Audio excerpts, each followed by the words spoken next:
Welcome to the first ever UIMod car review. I've utilized all options to make videos without showing my face, so this is something new, so hopefully it won't be too awkward and that bad. But to start off, we're reviewing the Volvo XC60. The XC60 is a mid-sized SUV. It competes with cars like the Mercedes-Benz GLC, the BMW X3 and the Audi Q5. To give these videos some sort of structure and to make them snappy and not too long, I'm going to split them up into 4 components. So first of all, we'll discuss the exterior. Second, we'll discuss the interior and the build quality. Thirdly, we'll discuss the infotainment systems and the features of the cars. And then fourth, we'll discuss the way the car drives. I'll try and give a high-level overview of each component and then highlight a few things which either annoy me or that I really like about each part. So starting off with the exterior of the Volvo XC60, I think Volvo have done a really good job with the design of this car, and generally they're doing a good design. They're doing a good job with all their designs actually. They're very modern, they're very minimalistic and quite forward thinking. The XC60 comes in 3 trim lines. So you get the Momentum line, which is the base line, you get the R design, which is sort of the sportier AMG version of Volvo, and then you get the Inscription, which is the luxury version. All 3 lines, in my opinion, look fairly good. The particular car that I'm in at the moment is an inscription model, so it has more chrome than the rest, and it doesn't have too much chrome that looks cheap and gaudy, and it has enough chrome on it to make it look a little bit more upmarket. Volvo have done a really good job staying away from fake vents and those sort of things, so all the exhausts, all the vents in the car are actually real, which is really nice.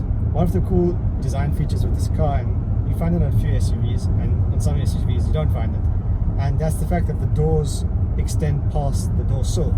So when you're getting in and out of the car, you don't mess your pants on the door sills if they were wet or if they were muddy, etc.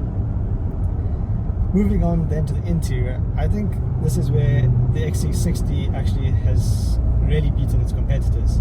The interior is very different to what you find in the German counterparts. It's modern, it's very minimalistic, very clean. There are very few buttons all over the center console. In fact, here in the center there's only the gear lever, engine start-stop, the drive mode selector, the parking brake and the auto hold function. So there's very few buttons here in the center console, and even up here we only have volume controls and some heating functions. Everything else is all done through the infotainment system. Generally the build quality all over the place is exceptional. There's hardly any rattles from the car. If you press around on the dashboard, everything feels sturdy, everything feels solid. The materials that are used are of a very good quality.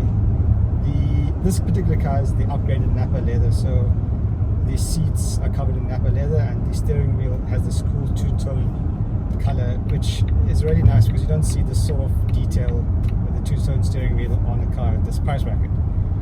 The plastics that have been used are still of a very good quality. They're very soft, they're not scratchy at all, and generally I think Volvo have done a really nice job. They've also spent time on the details. For example, there's knurling around the engine start-stop button, there's knurling around some of the aircon vents and the cigarette lighter, which gives it that really nice feel, and they've shown that they've put some thought into it. There's also a few cool Sweden badges popped around the place, which again make it feel that little bit more special. In terms of size, the Volvo is fairly spacious inside. Whether you're sitting in the back or in the front, you can have enough space. The seats have a lot of adjustment in them, in the front especially. One of the annoying things with the XC60 is actually the load coupler. It's a bit flimsy and you never really know where it is. In terms of infotainment systems, the XC60 is quite a unique car. It has the entertainment system portrait instead of landscape, which I've really not seen one like that except for maybe the Tesla. And it's sort of split up into 3 different tiles. So your first tile is for your apps, your second tile is your frequently used apps, and your third tile is sort of all your driver functions. It's almost exactly like a cell phone, so you have a home button here that you can press to go back to your frequently used apps, and you also have like a notifications slide down menu from the top, which is quite nice. The screen is touchscreen, and that's basically the only way you can interact with it. The car does have voice control, and it's okay. It's not the best. It's not as good as what you get in the BMWs and the Mercedes, but you can control things like the aircon temperature, your soundtrack. You can switch on your heated seats. You can control your navigation. You can do all the usual things with that. But the majority of functions you have to use the screen to get through to those. The Volvo also comes standard with Apple CarPlay and Android Auto. Now that's actually something that's really good for it because you don't always get Android Auto in these cars. Another cool thing with the Volvo is that no matter which spec you have, it always comes with the full infotainment system. Unlike in Mercedes and BMW where you have to sort of spec the bigger screen and you have to spec navigation and you have to spec all these other things, with the Volvo it's just coming standard in there. So overall it's very easy to use, it's very snappy, it's very quick, it doesn't really lag that much, and I was very impressed with how good the system is. And it's very unique and different compared to what you get in the GLC or the X3. In terms of the instrument cluster that the Volvo XC60 has, it is a digital one. And for me it's sort of underutilized. It's this really nice big screen that they've put in your instrument cluster, but you can't really do much with it. You sort of only have these 4 themes to choose from, and that's about it. You can't have Apple CarPlay up here, or you can't really see anything more than your navigation or choose your music from it, which is a bit disappointing. It's a really good car because it comes with a lot of features as standard. For example, you get keyless go and keyless entry as standard. You get front heated seats as standard. You get power front seats as standard, and you also get front PDC as standard, which is really nice because on most of its competitors you're going to have to be paying for those options, which are basically, which in my opinion are in fact basic options, and that should be standard in a car like this. So if you swipe to your third tile on your infotainment system, you'll see that the car has a lot of safety features. For example, you get lane keeping assist, park assist, cross traffic alert. So if you're reversing out, the car will tell you if there's something in your blind spot. You have distance alert, you have park in and park out, so the car will park itself, or it will, or if you parked in really tightly, it will come help you out. It has 360 degrees cameras, it has a heads-up display, it has blind spot assist. It has cruise control. The cruise control is fairly advanced in this car. It will steer itself, it will keep the distance in front, it will brake for you, so that's quite nice. It also has cornering lights, active bending lights, collision avoidance assistance. So the collision avoidance assistance is the feature where if something say pops out and you have to make an evasive or defensive driving maneuver, it will help you steer around that object so that you don't actually hit it. So again, it will keep you nice and safe. In terms of other features, you can get a 230 volt plug in the back, you can get heated seats in the back, you can get 4-zone climate control. So it has everything that you would need, and if you really want to spec it up, you can spec it up to have basically everything that XC90 or something way out of this car's league would have.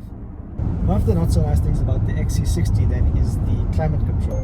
The climate control is controlled entirely through the infotainment system, which is usually an okay thing, but you obviously have to touch the screen a lot and ends up making fingerprints.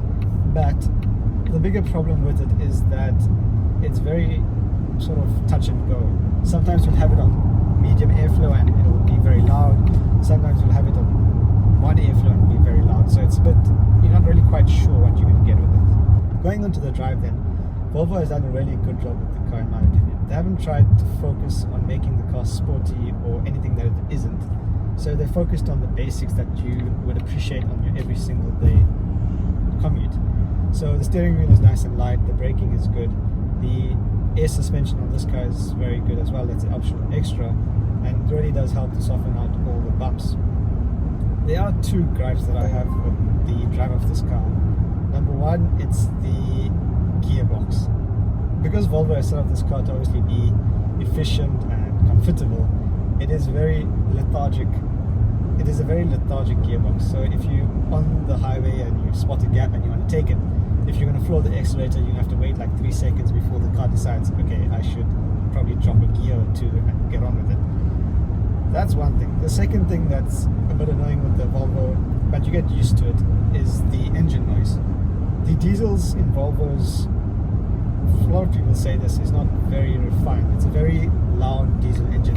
And when you compare it to the engines in the X3, it actually sounds a bit like a tractor.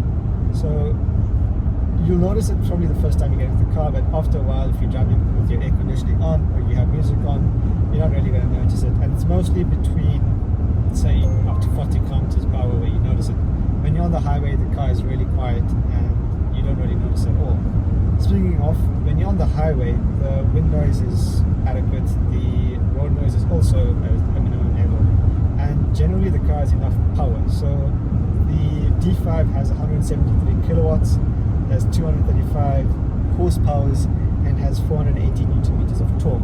So it's definitely no slouch on the highway either. You can cruise at speeds quite comfortably. One of the nice things with the Volvo XC60 is that you get a individual mode with the car. So you can configure quite a bit with that individual mode. You can configure the braking feel, the steering feel, how sporty the gearbox is. You can switch off auto start, stop. You can put into like an eco mode.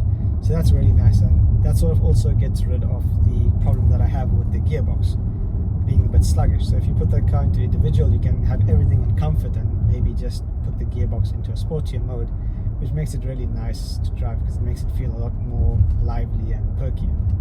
So if you're looking at the Volvo XC60, then I think it's a very good car. I think they've done a good job with the exterior, the interior. The build quality is excellent. It has enough features compared to its counterparts. It's very technologically advanced, and the drive is good. The few annoyances that I have with the car, I think, are fairly outweighed by what they've done right with it. So if you're looking at the Volvo XC60, I would probably tell you first to look at the second-hand market. These cars depreciate quite heavily, so if you can find a good one on the second-hand market, go for it, because they depreciate well and you probably want to get them a really good discount. Otherwise, the other thing that I think the car is going for itself is the price and the value for money that you're getting. If you go and spec out a equivalent spec X3 or GLC, you're going to end up coughing up a lot more money than what you'd spend on the XC60. Sure, your depreciation is a lot, but if you again buy the car second hand and you're planning on keeping the car for a really long time, you're not really going to have to worry too much about that loss of value. If you made it to the end of this video, please consider subscribing, drop a like if you want, and if you have any questions on the XC60, comment them down below and I'll try my best to answer them.